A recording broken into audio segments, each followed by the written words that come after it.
تمام علماء صلحاء شہداء کی بلندی درجات کے لیے اور تمام مومنات جو اس دنیا سے رخصت ہو چکے ہیں ان سب کے ارواح کی بلندی درجات کے لیے رحم اللہ رحمت کرا فاتحہ۔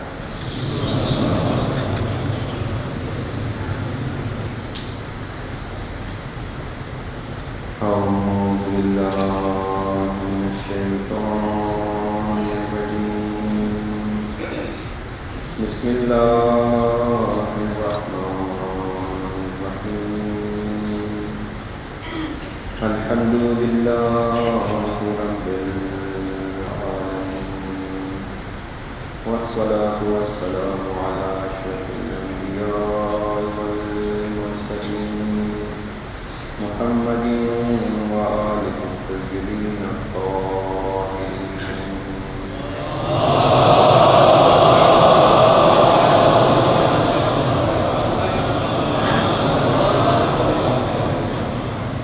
لا سیما بقیت اللہ العظم روحی وارواح العالمین لقرآن وحسن الخلاق، اما بعد قال اللہ سبحانہ وتعالی بسم اللہ الرحمن الرحیم، ونريد أن نمن على الذين استضعفوا في الأرض ونجعلهم أئمة ونجعلهم الوارثين۔ صلوات بر محمد وآل محمد۔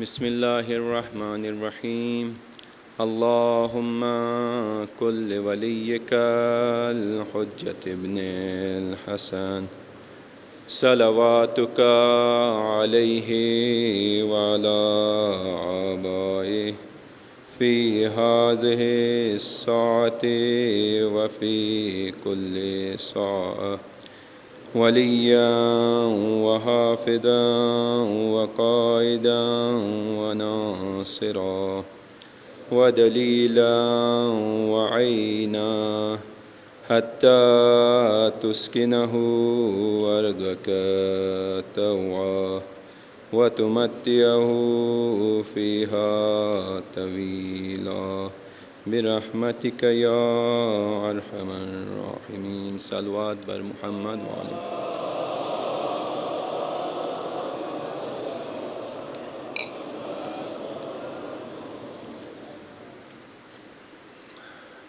قرآن اور روایات میں ایک چیز جس کے اوپر تاکید ہوئی ہے وہ گزشتہ اقوام کی تاریخ کا مطالعہ ہے۔ خداوند تبارک و تعالی قرآن مجید میں ارشاد فرماتے ہیں بسم اللہ الرحمن الرحیم، اولم یسیروا فی الارض فینظروا کیف کان عاقبۃ الذین من قبلہم، آیا یہ لوگ زمین کی سیر نہیں کرتے تاکہ وہ یہ دیکھ لیں کہ ان سے پہلے جو لوگ تھے ان کی عاقبت کیا ہوئی، ان کا نتیجہ اور ان کا انجام کیا ہوا۔ اور اسی طرح امیر المؤمنین علی بن ابی طالب علیہ السلام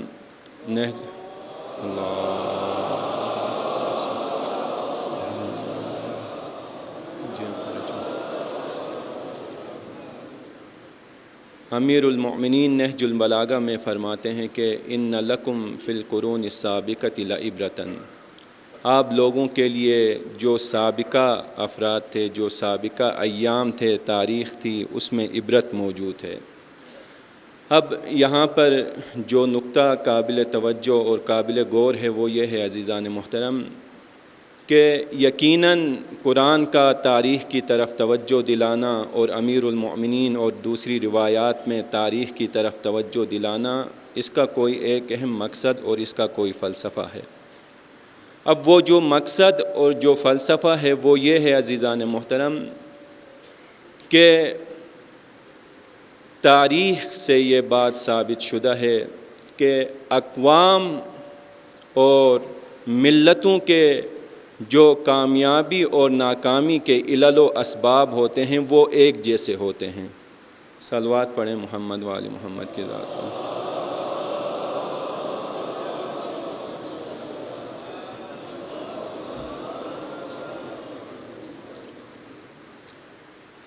اقوام اور ملتوں کے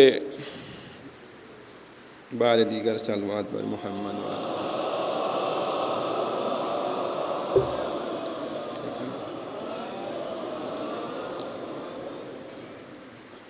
اقوام اور ملتوں کے کامیابی اور ناکامی کے علل و اسباب ایک جیسے ہوتے ہیں، یعنی اگر ایک قوم، ایک ملت نے تاریخ میں کسی خاص وجوہات کی بنیاد پر ترقی کی ہے، فتح اسے حاصل ہوئی ہے، تو یقیناً آئندہ آنے والی اقوام کو بھی اگر وہ بھی اسی قوم کا راستہ اختیار کریں، انہی مقدمات اور انہی اسباب کو اگر وہ فراہم کریں تو آئندہ قوموں کا بھی مقدر فتح ہوگا۔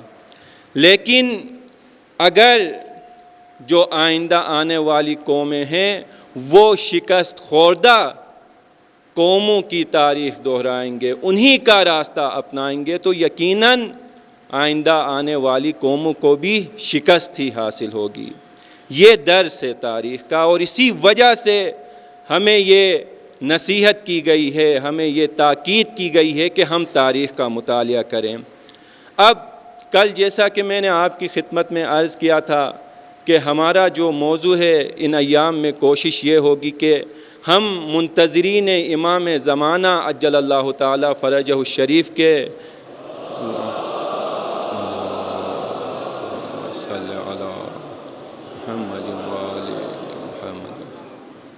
فرائض اور ذمہ داریاں بیان کریں۔ اب یہ فرائض اور یہ ذمہ داریاں بھی بعض دفعہ روایات میں بیان ہوئی ہیں، اور پھر ایک دوسرا طریقہ ان فرائض اور ذمہ داریوں کو سمجھنے کا یہ ہے کہ ہم زمانے ائمہ میں زندگی کرنے والے لوگوں کی سیرت کو دیکھیں، ان کی خصوصیات کو دیکھیں، ان افراد کی خصوصیات کو دیکھیں کہ جنہوں نے ائمہ کا ساتھ دیا، ان کو اپنانے کی کوشش کریں، اور وہ خصوصیات جو ان کے مخالفین میں تھے یا ان افراد میں تھے جنہوں نے ان کا ساتھ نہیں دیا، ان کو ترک کریں۔ تو یہ ہماری ایک اہم ترین ذمہ داری ہے کہ ہم ائمہ کے ادوار میں زندگی کرنے والے جو لوگ تھے ان کی زندگی کا مطالعہ کریں، اور ان خصوصیات کو استخراج کریں کہ وہ کون سی خصوصیات تھیں کہ جو باعث بنی کہ بعض لوگوں نے ائمہ کا ساتھ دیا اور بعض لوگ جو تھے وہ ائمہ کے مخالفت میں کھڑے ہوئے۔ آج کے جو منتظرین امام زمانہ ہیں ان کی ایک اہم ترین ذمہ داری اور فریضہ یہ ہے کہ ہم بھی اپنے اندر یہی خصوصیات جو ائمہ کے ساتھ دینے والے افراد کے اندر پائے جاتے تھے وہ خصوصیات اپنے اندر پیدا کریں۔ اگر ہمارے اندر وہ خصوصیات ہوں کہ جو ائمہ کے مخالفین کے اندر تھی، جو ائمہ کے خلاف قیام کرنے والے افراد کے اندر موجود تھیں، اگر وہی صفات ہمارے اندر بھی موجود ہوں تو یقیناً اس بات میں کوئی شک نہیں عزیزان محترم، یقیناً اگر کل امام زمانہ کا ظہور ہو تو ان برے صفات کے ہوتے ہوئے ہم بھی امام زمانہ کے مخالفین میں ہوں گے، کیونکہ ایک جیسے مقدمات کا نتیجہ ایک ہی جیسا ہوتا ہے عزیزان محترم۔ فارسی میں ضرب المثل کہتے ہیں کہ گندم ز گندم جویدو جو ز جو، یعنی اگر آپ گندم کاشت کریں گے تو اس سے گندم ہی اگنے والی ہے، اگر آپ جو کاشت کریں گے تو اس سے جو ہی اگنے والی ہے۔ اگر آپ کے اندر برے صفات ہوں گے تو آپ برائی کی طرف ہی جانے والے ہیں، اگر آپ کے اندر اچھے صفات ہوں گے تو آپ اچھائی کی طرف جائیں گے۔ برے صفات کا حامل شخص اپنے وقت کے امام کا ساتھ ہرگز نہیں دے سکتا۔ یہ درس ہے تاریخ کا۔ ایک صلوات پڑھیں محمد و آل محمد۔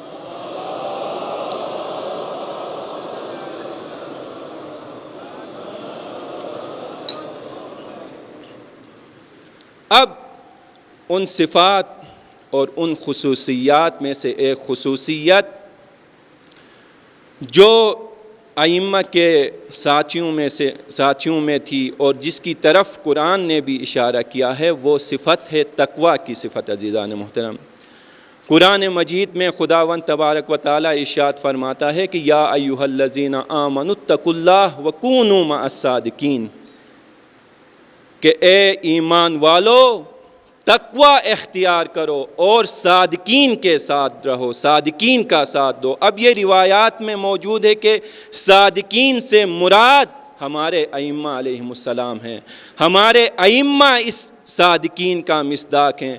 اور پھر صادقین کے ساتھ دینے کے لیے جو شرط قرآن مجید نے بیان کی ہے وہ تقویٰ کی شرط ہے۔ عزیزان محترم، اور یہ درس تاریخ کا بھی ہے کہ تاریخ میں وہی افراد نے ائمہ علیہم السلام کا ساتھ دیا ہے کہ جن کے اندر تقویٰ موجود تھا۔ جو بے تقویٰ لوگ تھے وہ گرچہ ائمہ علیہم السلام کو پہچانتے تھے، معرفت تھی ائمہ علیہ السلام کی، وہ جانتے تھے کہ ائمہ علیہم السلام حق پر ہیں، لیکن چونکہ ان کا وجود تقویٰ سے خالی تھا، اس وجہ سے وہ باطل کی طرف چلے گئے۔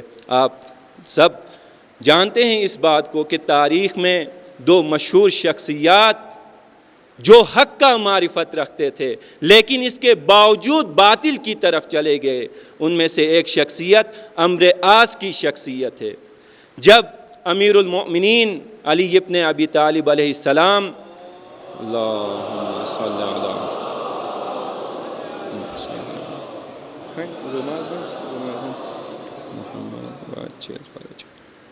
امیر المؤمنین علی ابن ابی طالب علیہ السلام منصب خلافت تک پہنچے تو معاویہ نے عمرو عاص کو خط لکھا۔ عمرو عاص اس وقت مصر میں تھے۔ معاویہ نے عمرو عاص کو خط لکھا اور اس سے مدد مانگی، مدد طلب کی۔ تو اب عمرو عاص تذبذب کا شکار ہوا۔ عمرو عاص کو پتہ تھا کہ ان دو شخصیات کے درمیان جو شخصیت حق پر ہے وہ علی ابن ابی طالب علیہ السلام کی ذات ہے۔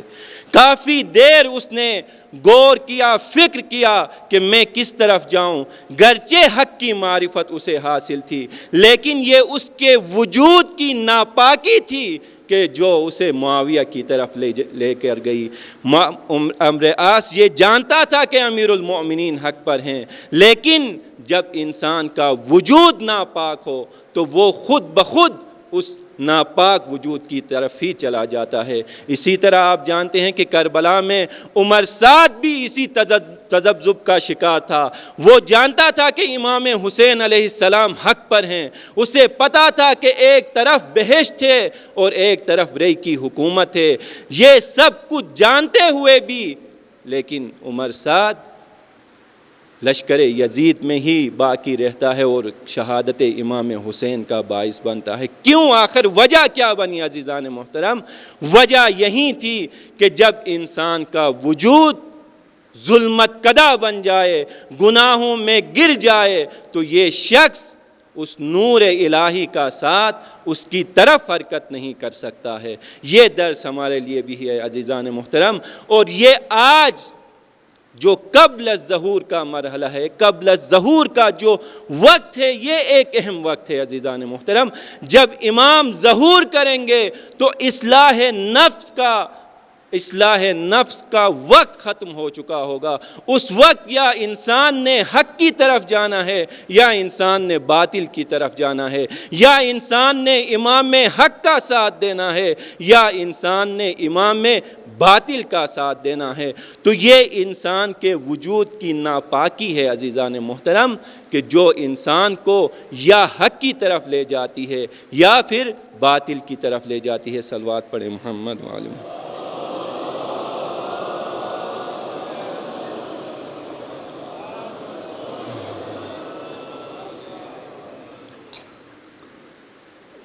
آپ سب جانتے ہیں کہ کربلا میں جب امام حسین علیہ السلام لشکر کوفہ کو نصیحت کرنے کے لیے گئے تو لشکر کوفہ نے شور مچانا شروع کیا، تو امام حسین علیہ السلام فرماتے ہیں کہ لقد ملیت بطونکم من الحرام وطبع علی قلوبہم، کہ تمہارے پیٹ حرام سے بھرے ہوئے ہیں، اسی وجہ سے تمہارے دلوں پر تالا لگایا جا چکا ہے، مہر لگائی جا چکی ہے۔ اب یہ امام حسین علیہ السلام کا قصور نہیں تھا عزیزان محترم، یہ امام حسین علیہ السلام کی ذات میں کوئی کمی یا کوتاہی نہیں تھی، بلکہ یہ ان افراد کے وجود کی، ان کی طینت کی خباثت اور ناپاکی تھی کہ وہ حق کو قبول کرنے کے لیے آمادہ و تیار نہیں تھے۔ جب انسان گناہوں میں غرق ہو، جب مسلسل گناہوں کا شکار ہو، تو اس کا نتیجہ یہ نکلتا ہے عزیزان محترم کہ وہ امام حق کی آواز کو سننے سے بھی انکار کرتا ہے۔ قرآن مجید میں خداوند تبارک و تعالیٰ ارشاد فرماتے ہیں کہ بسم اللہ الرحمن الرحیم، ان الذین کفروا سواء علیہم اانذرتہم ام لم تنذرہم، کہ یہ لوگ جو کافر ہیں ان کے لیے کوئی فرق نہیں پڑتا کہ چاہے آپ ان کو نصیحت کریں یا نہ کریں، کوئی فرق نہیں پڑتا۔ اب اس میں قصور پیغمبر گرامی اسلام کا نہیں ہے، اس میں قصور خدا کا نہیں ہے، بلکہ یہ ان لوگوں کے مسلسل گناہوں کا نتیجہ ہے کہ یہ لوگ حرف حق سننے اور اس پر عمل کرنے سے قاصر ہیں، ان سے مسلسل گناہوں کی وجہ سے یہ توفیق سلب ہوئی ہے کہ وہ حق پر عمل نہیں کر پاتے۔ تاریخ میں ایسے بہت سارے افراد تھے کہ جن کو خدا نے ان کے وجود کی ناپاکی اور وجود کی خباثت کی وجہ سے یہ توفیق نہیں دی کہ وہ امام حق کی طرف آ جائیں۔ تاریخ میں ایک شخصیت ہے، میں نام نہیں لوں گا، مشہور شخصیت، کہ جب امیر المؤمنین علی ابن ابی طالب علیہ السلام خلافت پر پہنچے تو یہ شخص امیر المؤمنین علی ابن ابی طالب کی خلافت سے انکار کرتے ہیں، خلافت امیر المؤمنین کی بیعت سے انکار کرتے ہیں، امیر المؤمنین کی بیعت نہیں کر پاتے۔ امیر المؤمنین کی خلافت کا وقت تمام ہوتا ہے، وقت گزر جاتا ہے، لیکن یہی شخص تاریخ کے ایک جابر اور فاسق حکمران کی خدمت میں چلے جاتے ہیں اور کہتے ہیں کہ میں نے پیغمبر گرامی اسلام سے یہ حدیث سنی تھی کہ من مات ولم یعرف امام زمانہ مات میتۃ جاہلیہ، یہ حدیث سنی تھی۔ یہ شخص حجاج بن یوسف ثقفی کے پاس جا کر کہتا ہے کہ رات کی تاریکی میں اس کے پاس جاتا ہے، وہ حیران ہوتا ہے کہ کون سا ایسا ضروری کام پیش آیا ہے کہ یہ شخص اس وقت میرے پاس آیا ہے۔ جب حجاج کے پاس جاتا ہے اور ملاقات ہوتی ہے اور وجہ پوچھتا ہے تو وہ کہتا ہے کہ میں نے یہ حدیث پیغمبر سے سنی تھی، مجھے یہ خوف لاحق ہوا کہ میں کہیں بغیر بیعت کے مر نہ جاؤں۔ انسان کی بدبختی دیکھیں عزیزان محترم، انسان کے وجود کی ناپاکی دیکھیں، انسان کے وجود کی خباثت دیکھیں کہ یہی شخص جب امیر المؤمنین خلافت پر تھے تو اس وقت اس کو یہ حدیث یاد نہیں آتی، اس وقت اس کو بیعت کی توفیق نہیں مل پاتی، لیکن جب حجاج بن یوسف ثقفی جیسا خبیث انسان، ظالم انسان جب گورنر بنتا ہے مدینے کا تو یہ بیعت کے لیے چلا جاتا ہے۔ کیوں اس شخص کو امیر المؤمنین کی بیعت کی توفیق نہیں ملی؟ وجہ یہیں وجود کی خباثت تھی، طینت کی خباثت تھی کہ جس کی وجہ سے امیر المؤمنین جیسے عظیم انسان کی بیعت کا شرف اسے حاصل نہیں ہوتا۔ اور تاریخ کے پسترین انسانوں میں سے ایک انسان، تاریخ کے پسترین حکمرانوں میں سے ایک حکمران کی بیعت کے لیے رات کی وقت چلا جاتا ہے اور بیعت بھی ہاتھ پر نہیں کرتا۔ وہ حجاج بن یوسف کہتا ہے کہ میرا ہاتھ مصروف ہے، تم میرے پاؤں پر بیعت کرو۔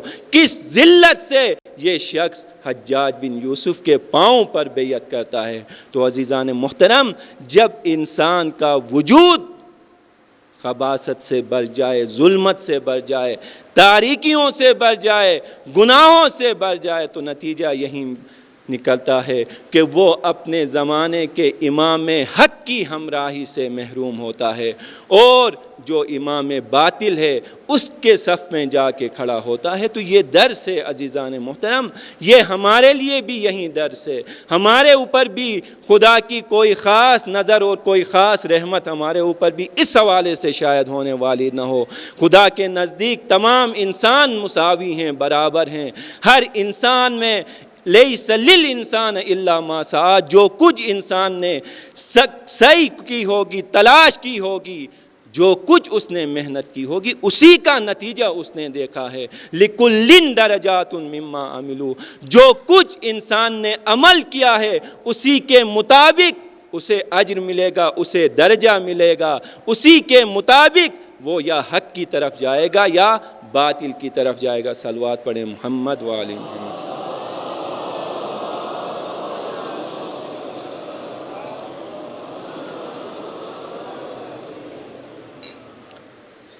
تو عزیزان محترم، آج اس دور میں، اس زمانے میں جو درس ہمیں تاریخ سے ملتا ہے وہ یہی ہے کہ ہم اس عرصے میں قبل الظہور اپنے آپ کو آمادہ و تیار کریں، اپنے اندر وہ صفات جو امام کی ہمراہی کے لیے ضروری ہیں وہ صفات اپنے اندر پیدا کریں، اور جیسا کہ عرض ہوا انہی صفات میں سے ایک صفت تقوی الہی کی صفت ہے۔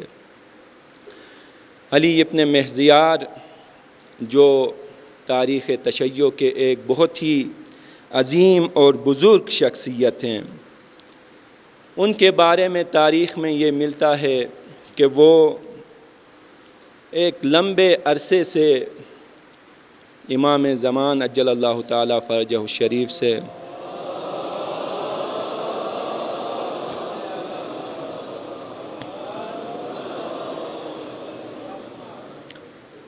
توسل کرتے تھے اور دعائیں مانگتے تھے کہ ان کو امام زمان علیہ السلام سے ملاقات نصیب ہو۔ کافی زیادہ توسلات اور دعاؤں کے بعد مکہ مکرمہ میں وہ علی ابن مہزیار امام زمانہ کی خدمت میں پہنچتے ہیں۔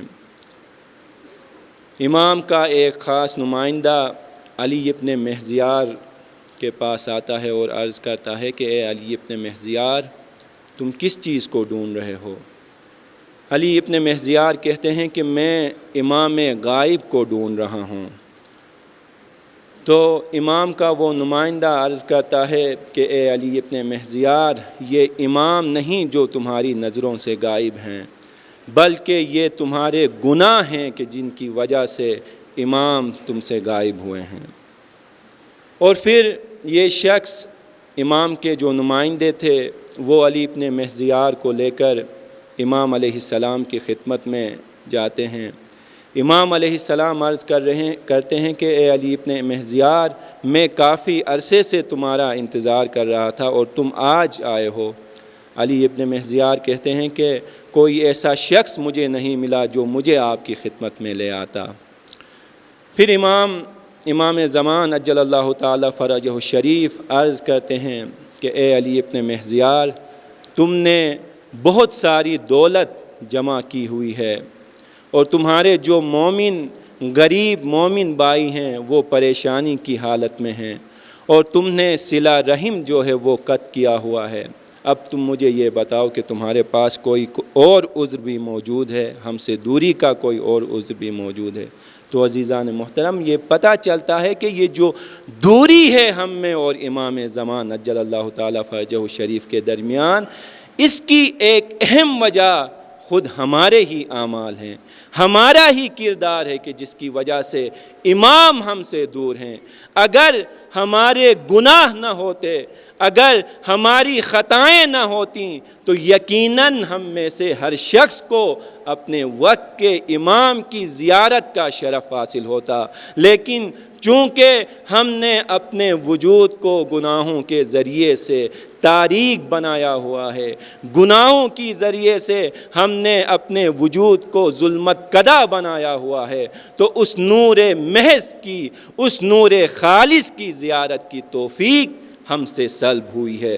تو یہ اہم ترین ذمہ داری اس عصر میں ہماری یہ ہے عزیزان محترم کہ ہم اپنے وجود کو پاک کریں، اور کل ہمارے یہ اعمال ہی ہیں عزیزان محترم، ہمارا کردار ہی ہے، سابقہ اعمال اور سابقہ کردار ہی ہے جس نے ہمیں یا امام کی طرف لے کے جانا ہے، یا امام حق کی طرف لے کے جانا ہے، یا امام باطل کی طرف لے کے جانا ہے۔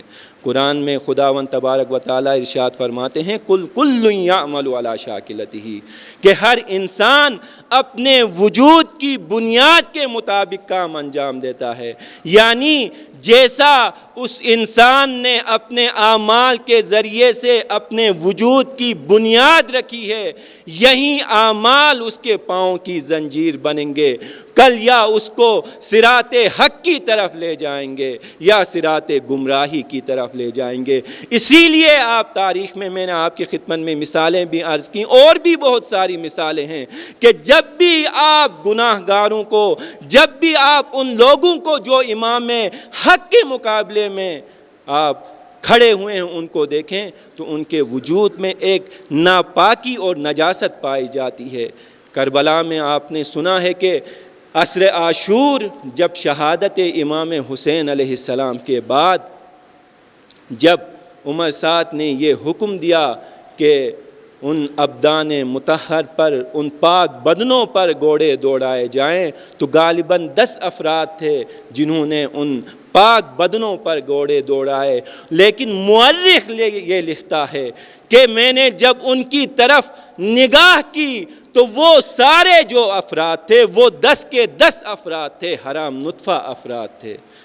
یہ ان کے وجود کی خباثت تھی کہ جس نے انہیں یہ جرت دی کہ وہ امام مظلوم سید الشہداء ابا عبداللہ الحسین علیہ السلام کے بدن پاک پر، بدن مطہر پر یہ جسارت کریں، گھوڑے دوڑائیں۔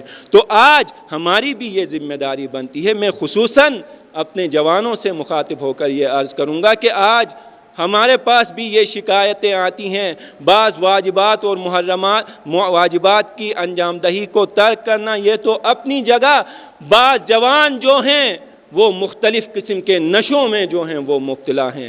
آپ خود سوچیں عزیزان محترم، کیسے ایک ایسا شخص جو اس قسم کے برائیوں کا شکار ہو وہ کیسے اپنے امام کا ہمراہ بن سکتا ہے؟ امام کو ہر فیلڈ میں، ہر شعبے میں بہترین قسم کے افراد کی ضرورت ہے۔ ایک صلوات پڑھیں محمد و آل محمد کی نام۔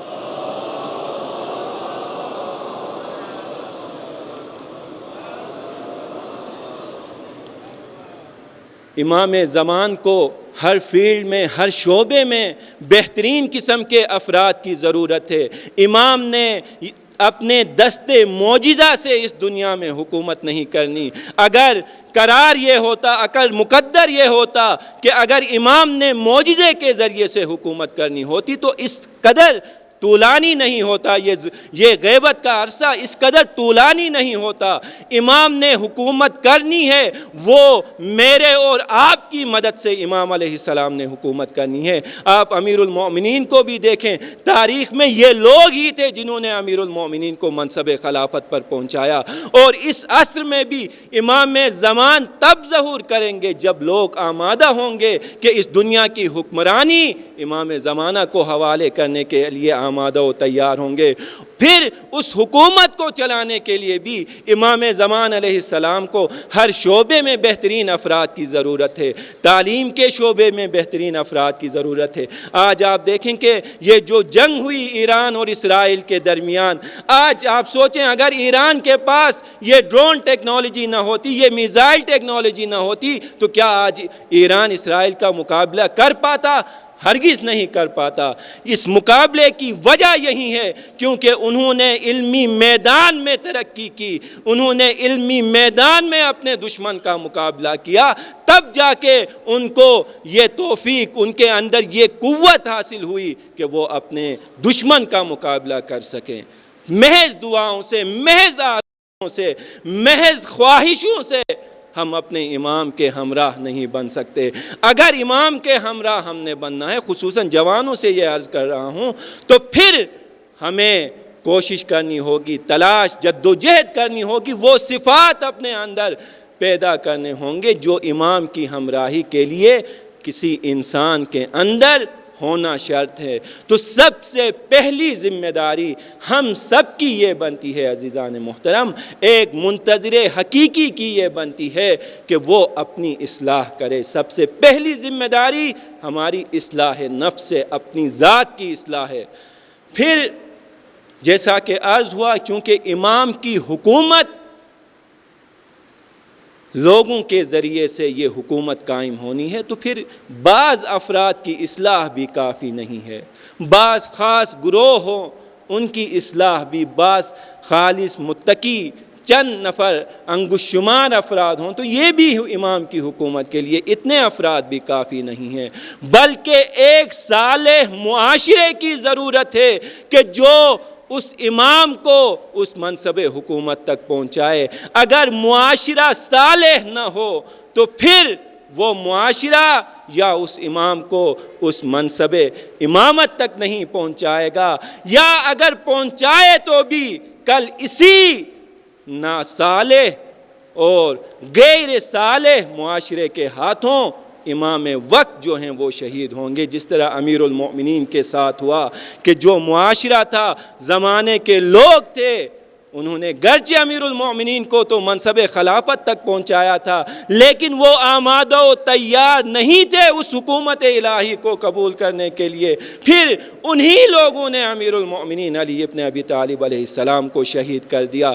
تو ہماری بھی سب سے پہلی ذمہ داری یہ بنتی ہے کہ سب سے پہلے ہم اپنے نفس کی اصلاح کریں، اور اس سے پہلے، اس کے بعد پھر معاشرے کی بھی اصلاح کی کوشش کریں۔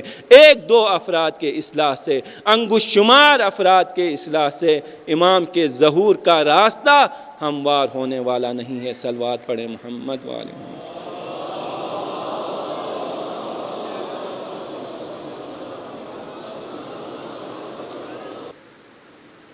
تو عزیزان محترم، امام کے ظہور کے لیے جہاں خود فرد کی یہ ذمہ داری ہے، منتظر کی یہ ذمہ داری ہے کہ وہ اپنے نفس کی اصلاح کرے، وہیں پر اس کی یہ ذمہ داری بنتی ہے کہ وہ اپنے معاشرے کی بھی اصلاح کی بھی کوشش کرے۔ آپ سب نے یہ بات متعدد مرتبہ علماء سے سنی ہے کہ امام حسین علیہ السلام نے جب قیام کیا تو اپنے بھائی محمد ابن حنفیہ کو جو خط لکھا اس میں یہی ارشاد فرمایا کہ انما خرجت لطلب الاصلاح فی امت جدی، کہ میرے اس قیام کا جو مقصد ہے، جو ہدف ہے، وہ یہی اصلاح ہے امت جد پیغمبر اکرم صلی اللہ علیہ وآلہ وسلم ہے، کہ جب تک امت کی اصلاح نہ ہو پھر اس وقت امت حسین جیسے کو قبول کرنے کے لیے آمادہ و تیار نہیں ہوتی۔ جب امت ناصالح ہو تو پھر اس کا خلیفہ یزید جیسا شخص ہی ہوتا ہے۔ یہ اس زمانے کے لوگوں کی صالح نہ ہونے کی دلیل ہے کہ ان کا خلیفہ یزید جیسا شخص ہے۔ جب حسین جیسا نواسے رسول ان کو دعوت دیتا ہے تو وہ لوگ ان کی ہمراہی سے انکار کرتے ہیں۔ تو معاشرے کی اصلاح بھی امام وقت کی ہمراہی کے لیے بھی انتہائی اہم اور ضروری ہے۔ اور پھر معاشرے کے اصلاح کے لیے دو چیزوں کی ضرورت ہے عزیزان محترم۔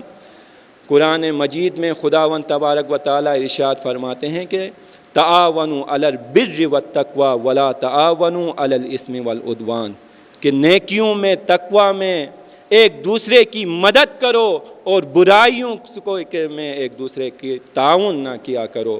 تو ہمیں قرآن کا یہ فارمولہ ہے عزیزان محترم، اصلاح معاشرے کے لیے نیکیوں میں ایک دوسرے کا تعاون کرنا ہے، نیکیوں کو پھیلانے میں ایک دوسرے کا تعاون کرنا ہے، اور پھر ساتھ ساتھ برائیوں کے خاتمے کی بھی کوشش کرنی ہے۔ اگر آپ کسی کوزے میں ایک طرف سے پانی ڈالتے جائیں اور اس کوزے میں سوراخ ہو تو پھر اس کوزے میں کبھی بھی پانی نہیں ٹھہرتا۔ اگر ایک طرف سے نیکیاں معاشرے کے اندر آئیں، دوسری طرف سے برائیاں بھی آتی جائیں، تو یہ معاشرہ اصلاح کی اس جو مقصود ہے، جو مقصود منزل ہے، اس تک نہیں پہنچ سکتا۔ تو جہاں معاشرے میں نیکیوں کے پھیلانے کی ضرورت ہے، وہیں پر برائیوں کے خاتمے کی بھی ضرورت ہے۔ اور پھر میں یہ عرض کروں گا کہ یہ ہمارے جو انجمنیں ہیں محلے کی، مختلف محلوں کی انجمنیں ہیں، ان کی بھی یہ ذمہ داری بنتی ہے عزیزان محترم۔ ہماری ذمہ داری صرف یہ نہیں ہے کہ ہم ان 10 دنوں میں صرف عزاداری برپا کریں اور سال بھر ہمارا کوئی مشغلہ نہ ہو، ہماری کوئی ذمہ داری نہ ہو، نہ، بلکہ ہم نے پورے سال یہ کوشش کرنی ہے کہ اپنے جوانوں کو صراط مستقیم پر رکھیں۔ اب اس کے مختلف طریقے ہو سکتے ہیں عزیزان محترم۔ جہاں ایک طرف آپ دینی کاموں میں، دینی سرگرمیوں میں انہیں مصروف رکھ سکتے ہیں، وہیں پر آپ جو دوسری ہیلدی ایکٹیویٹیز ہیں، جیسے گیمز ہیں، سپورٹس ہیں، ان میں بھی آپ ان کو مشغول رکھ کر، مصروف رکھ کر آپ برائیوں سے دور رکھ سکتے ہیں۔ رہبر معظم انقلاب فرماتے ہیں کہ آپ ورزش، ایکسرسائز کی طرف دعوت دینا امر بالمعروف ہے۔ کیوں امر بالمعروف ہے؟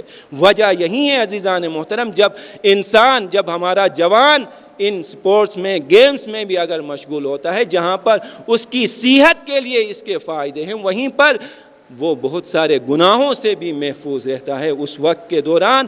تو ہماری انجمنوں کی بھی یہ ذمہ داری بنتی ہے، اور پھر ہمارے مرکز کی اس سے بھی زیادہ ذمہ داری بنتی ہے کہ وہ اس حوالے سے کوئی پروگرام مرتب کرے اور ہماری انجمنوں کو بھی دے، کوئی لاہ عمل ہو، اور انشاءاللہ کہ لاہ عمل ہوگا، کیونکہ ہم یہاں پر کافی عرصے سے نہیں تھے۔ تو میں اس بنیاد پہ عرض کر رہا ہوں، میرا مطلب یہ نہیں کہ کوئی لاہ عمل نہیں، شاید ہوگا، میں تاکیداً یہ عرض کر رہا ہوں کہ کوئی لاہ عمل ہونا چاہیے ہمارا، کہ جس کے ذریعے سے ہم اپنے جوانوں کو برائیوں سے روک سکیں، نیکیوں کی طرف لے آئیں۔ حد اقل اگر ہم نیکیوں کی طرف نہیں لا پاتے تو کم از کم برائیوں کی طرف جانے سے ان کو روک سکیں۔ تو اصلاح معاشرے کے لیے ہماری ایک اہم ترین ذمہ داریوں میں سے یہ ذمہ داری ہے کہ ہم اپنے جوانوں کو برائیوں سے، برے کاموں کی طرف جانے سے روکیں۔ صلوات پڑھیں محمد والے۔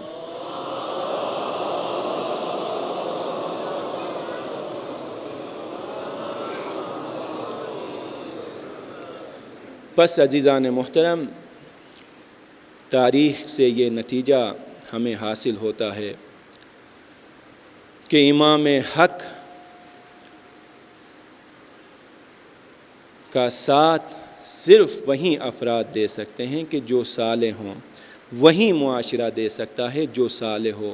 اسی لیے آج جو بھی شخص حقیقی منتظر ہے، اس کی یہ ذمہ داری ہے کہ وہ اپنے آپ اور اپنے معاشرے کی اصلاح کی کوشش کرے۔ کل بھی میں نے یہ حدیث آپ کی خدمت میں عرض کی تھی کہ افضل الاعمال امتی انتظار الفرج، کہ میری امت کے اعمال میں سے سب سے بہترین عمل انتظار فرج ہے۔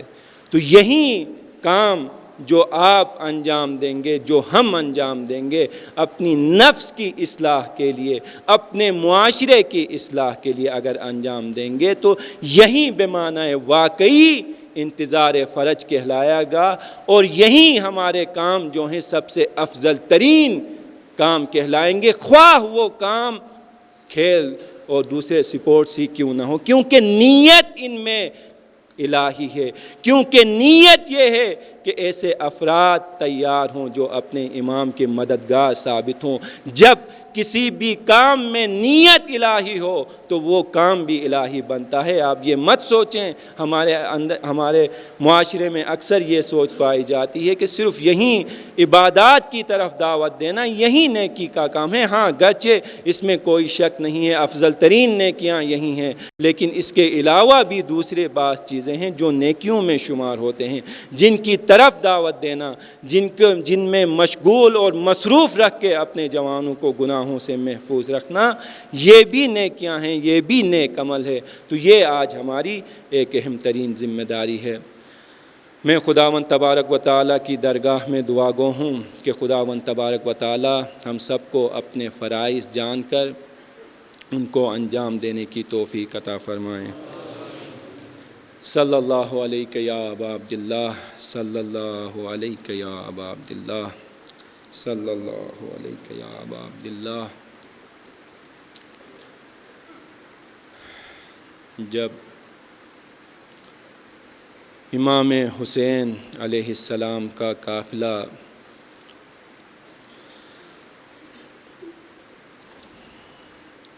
مدینے سے نکلنے لگا تو امام حسین علیہ السلام سے ملنے والا ہر شخص امام حسین علیہ السلام سے یہی کہہ رہا تھا کہ اے میرے امام، آپ کوفے کی طرف مت جائیے۔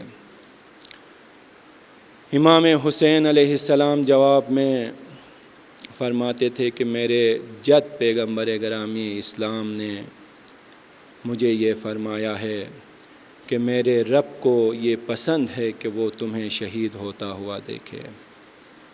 اور پھر بعض لوگ جب امام حسین سے یہ کہتے تھے کہ آپ ان مخدرات عصمت کو اپنے ساتھ مت لے جائیے، یہ اسیر بنیں گی، تو امام حسین علیہ السلام جواب میں یہ ارشاد فرماتے تھے کہ میرے جد نے یہ فرمایا ہے کہ میرے رب کو یہ پسند ہے کہ وہ میری مخدرات عصمت کو اسیر ہوتا ہوا دیکھے۔ تاریخ میں یہ لکھا ہے کہ دوم محرم کی دوسری تاریخ کو امام حسین علیہ السلام کا یہ قافلہ کربلا میں داخل ہوتا ہے۔ جب امام حسین، بعض روایات میں یہ ہے کہ جب امام حسین علیہ السلام کربلا میں داخل ہوتے ہیں تو ذوالجناح آگے حرکت نہیں کرتے۔ امام حسین علیہ السلام کافی کوشش کرتے ہیں لیکن ذوالجناح آگے حرکت نہیں کرتا۔ امام حسین علیہ السلام پوچھتے ہیں کہ اس علاقے کا نام کیا ہے؟ تو کہا جاتا ہے غازریہ ہے۔ امام فرماتے ہیں آیا کوئی دوسرا نام بھی ہے؟ تو کہتے ہیں کہ نینوا ہے۔ پھر امام پوچھتے ہیں کہ اس کے علاوہ بھی آیا کوئی نام ہے؟ تو کہا جاتا ہے کہ اس علاقے کا نام کرب و بلا ہے۔ پھر امام حسین ارشاد فرماتے ہیں اللہم انی اعوذ بک من الکرب والبلاء، اے پروردگار میں کرب و بلا سے تیری پناہ مانگتا ہوں۔